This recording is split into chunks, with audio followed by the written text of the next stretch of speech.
అందరికీ praise the lord. ఈ యొక్క 40 దినముల శ్రమలను మనము జ్ఞాపకం చేసుకొని 7వ దినమున దేవుని యొక్క వాక్యం ధ్యానించుకుందాము. ఈరోజు మనము ఆశ్రయం గురించి మాట్లాడదాము. దావీదు మహారాజు రాస్తున్నట్టుగా, యెహోవా నీవే నాకు ఆశ్రయము, నీవే నాకు కేడము, ఆశ్రయదుర్గమని దావీదు రాజు రాస్తున్నాడు.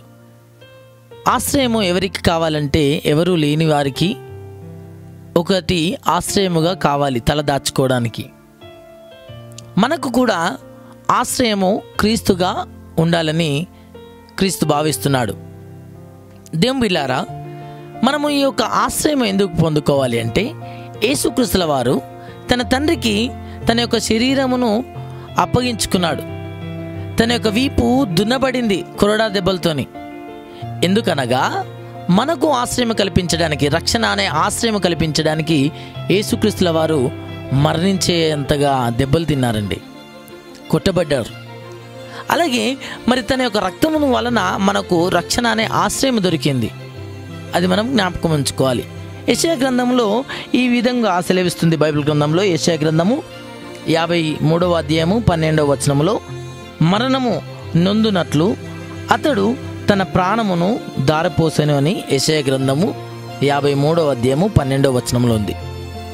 ఆయన యేసుక్రీస్తుల వారు ప్రవచనము నెరవేరులాగున తన యొక్క మరణము మనకు దారగా పోసాడటండి.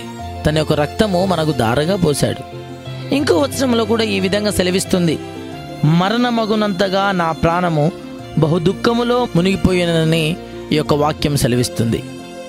యేసుక్రీస్తుల వారు మరణములో ఎంత వేదన అనుభవించాడు, ఆ యొక్క మరణము ద్వారా మనకు ఆశ్రయం కలిగిందని తెలుసుకుంటున్నాం. దేవుని బిడ్డలారా, ఈ శ్రమల దినములలో మనము ఆయనను ఆశ్రయం కోరుదాము. ఆయన యొక్క రక్తము ద్వారా మనకు ఆశ్రయం ఉంది. ఆనాడు ఇశ్రాయేల్ ప్రజలను విడిపించడానికి గొర్రెపిల్ల రక్తము చిందించి మరణదూత నుంచి ఇశ్రాయేల్ ప్రజలకు ఆశ్రయం కలిగించినాడు. అలాగే ఈ తరములో కూడా యేసుక్రీస్తుల వారి యొక్క రక్తము ద్వారా మనకు రక్షణ అనే ఆశ్రయము దొరికింది. కనుక దేవుని బిడ్డలారా, ఆయన రక్తము ద్వారా మనము ఆశ్రయం పొందుకున్నాం కాబట్టి ఆయన యొక్క శ్రేష్టమైన ఆశ్రయమును దూరపరచుకోకుండా ఉందాము. ఒక భక్తుడు ఈ విధంగా సెలవిస్తున్నాడు, నా అంతిమ శ్వాస వదిలే వరకు సేవలో నేను కొనసాగుతానని జాన్ పీటర్ గారు సెలవిస్తున్నాడు. ఆయనకు ఆశ్రయము యేసుక్రీస్తుల వారి యొక్క రక్తములో దొరికింది కనుక మనం కూడా అటువంటి ఆశ్రయములో మనం ఉందాము.